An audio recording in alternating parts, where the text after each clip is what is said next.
얘들아 안녕. 안녕하세요, 선생님.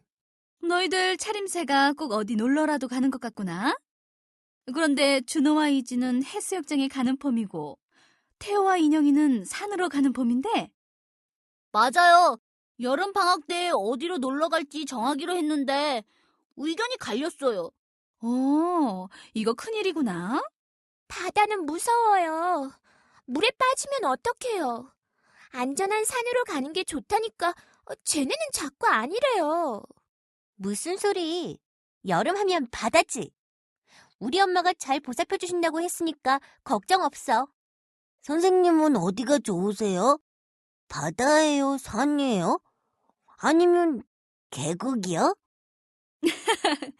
피서를 강이나 바다, 또는 산 어디로 가든 안전수칙만 잘 지킨다면 무서울 것이 없지. 안전수칙이요? 그럼 여름철 물놀이의 안전수칙에 대해 이야기해보도록 할까? 네. 피서지, 안전하고 재미있게. 여름에는 해수욕장으로 피서를 많이 가지. 해수욕장에서는 수영을 금지하는 부표를 띄워놓은 곳을 절대 벗어나지 말아야 해. 또 경찰관 등 수상안전요원의 지시에 잘 따라야 하지. 물속으로 들어가기 전에는 가벼운 운동으로 충분히 몸을 풀어주고 물놀이용 튜브나 구명조끼 등을 휴대하거나 착용해야 해. 또 어린이들 경우에는 보호자가 살피며 끝까지 같이 있어주어야 해. 우리 엄마가 저희를 잘 보살펴 주실 거예요. 그래, 어른들도 주의할 점이 있단다. 술을 마신 상태에서 함부로 물속으로 뛰어드는 경우가 있는데 이는 매우 위험한 일이야. 또 멀리까지 수영했다가 지쳐서 물에 빠지는 경우도 자주 있단다. 어른들은 왜 술을 마시는 걸까? 그런 어른이 있으면 우리가 물에 못 들어가게 말릴게요. 혹시라도 수원지나 상수원 보호구역으로 지정된 곳에서는 수영이나 음식을 해먹거나 빨래를 해서는 안 돼. 그럼 놀러가서 먹고 남은 음식물 쓰레기는 어떻게 해야 할까? 반드시 되가져오도록 해야죠. 딩동댕! 역시 태호는 바른 생활이라니까. 계곡 근처에서 야영할 경우에는 늘 갑작스런 상황 변화에 대비할 수 있는 장소를 선택해서 야영을 해야 해. 특히 폭우가 쏟아지면 계곡물은 엄청나게 빠른 속도로 흘러나기 때문에 물가에 설치한 텐트는 순식간에 급류에 휘말릴 수 있어. 물이 불어난 계곡은 가능한 한 건너지 않는 게 좋으며 허리 이상 오는 계곡물도 절대 건너서는 안 돼. 또한 상류에 댐이 있는 강가에 텐트를 칠 경우에는 댐에서 수위량을 조절하기 위해 야간에 물을 방출하는지 여부도 알아두어야 사고를 예방할 수 있지.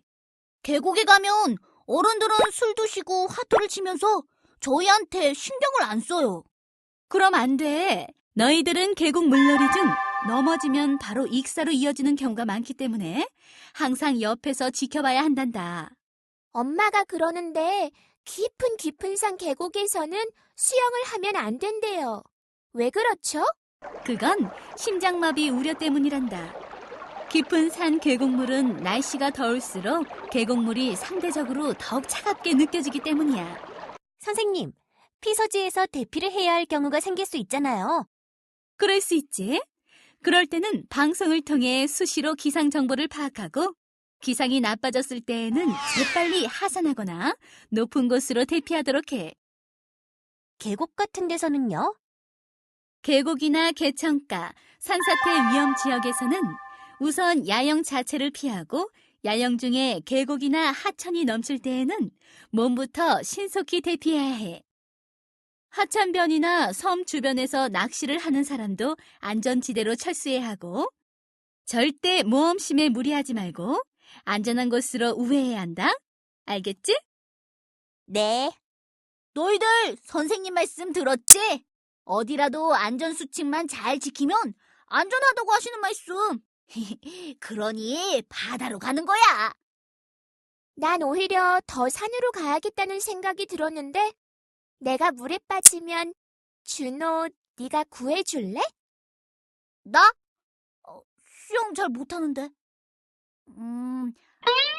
생각 좀 해보고 인형이를 위해서 물놀이 시의 유의점에 대해 얘기해둬야겠구나. 물놀이 시 유의점. 안전한 물놀이를 하려면 수영장에서는 어떻게 해야 할까? 물에 들어가기 전 준비 운동 충분히 하기. 음식을 먹고 바로 물에 들어가지 않기. 30분 수영을 하고 나면 물에서 나와 10분 정도 쉬기. 수영장에서는 절대로 뛰지 않기. 모두들 잘 알고 있구나. 그럼 야외에서는 어떻게 해야지? 야외에서요? 그건 잘 모르겠어요. 바닷가에서는 파도가 높거나 물살이 높은 곳에서는 수영하지 않기. 깊은 곳이나 위험 표시가 있는 곳에는 들어가지 않기. 잘 모르는 곳에서는 다이빙하지 않기야. 이것들만 잘 지키면 안전한 물놀이가 될 거야. 선생님, 만약 인형이가 빠지면 제가 어떻게 하면 되나요? 내가 바로 뛰어들어 구해줄 거야. 안 돼. 절대 구한다고 물에 뛰어들면 안 돼. 다른 사람이 물에 빠졌을 때 우리가 할 수 있는 일은 첫째, 침착하고 민첩하게 대처하기. 둘째, 가까운 곳에 튜브, 자루, 밧줄 등이 있으면 던져주기. 셋째, 큰 소리로 외쳐 도움 청하기.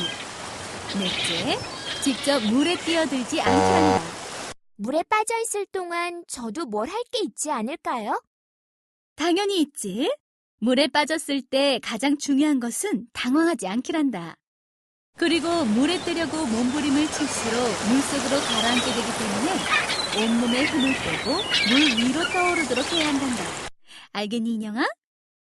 무엇보다 깊은 물에 들어가지 않는 게 중요하겠지? 네. 이제 태호와 인형이 너희들도 물이 별로 무섭지 않지? 선생님 말씀 듣고 나서 처음보다는 나아졌어. 나도 그래. 생각해봐. 물살을 가르면서 하는 래프팅. 멋지지 않니? 얘가 또 겁주는 얘기하네. 이지야, 넌 그런 거 안 무섭니? 인형아, 여름 스포츠에 대해 몇 가지만 알아둔다면 훨씬 재미있고 안전하게 즐길 수 있단다. 어떻게요? 안전한 여름 스포츠 즐기기. 안전한 여름 스포츠를 즐기기 위해서는 무엇보다도 수상 안전에 신경을 써야 해. 저도 몇 가지는 알아요. 레저 활동을 할 경우에는 구명조끼 등을 꼭 입어야 하고요. 놀기 전에는 일기예보에 귀를 기울이고 놀면서 기상 변화를 계속 확인해야 돼요. 나도 웬만큼은 안다고. 천둥이나 번개가 칠 때는 무리하게 레저 활동을 하지 말고 즉시 물 밖으로 나와야 해. 이지와 준호는 바다를 좋아해서 그런지 잘 알고 있구나. 전 래프팅이 하고 싶은데 래프팅 할 때 어떤 것을 주의하면 돼요? 그거 막 보트가 뒤집히고 그런 거 아니니?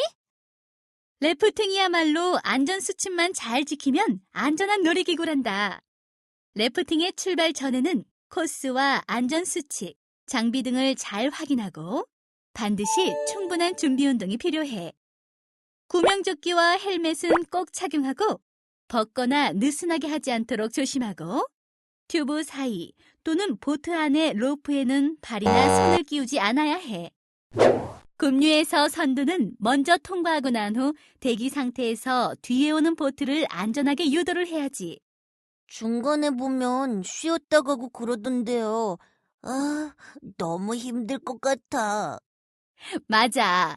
휴식 후 출발 시에는 인원과 장비를 다시 확인하고 보트와 보트 사이의 간격은 약 20에서 30m를 유지해야 해. 보트가 뒤집어졌을 때에는 보트 속에 사람이 있는지 확인하고 보트에는 일체의 음식물이나 술, 음료수를 싣지 않도록 해야 돼.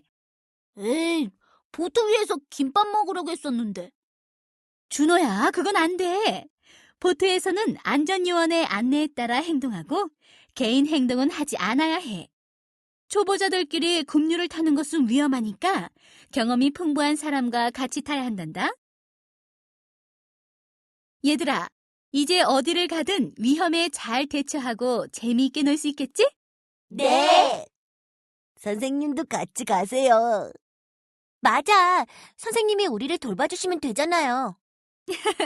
그럼 올 여름 피서는 너희들과 함께 떠나도록 해볼까? 네.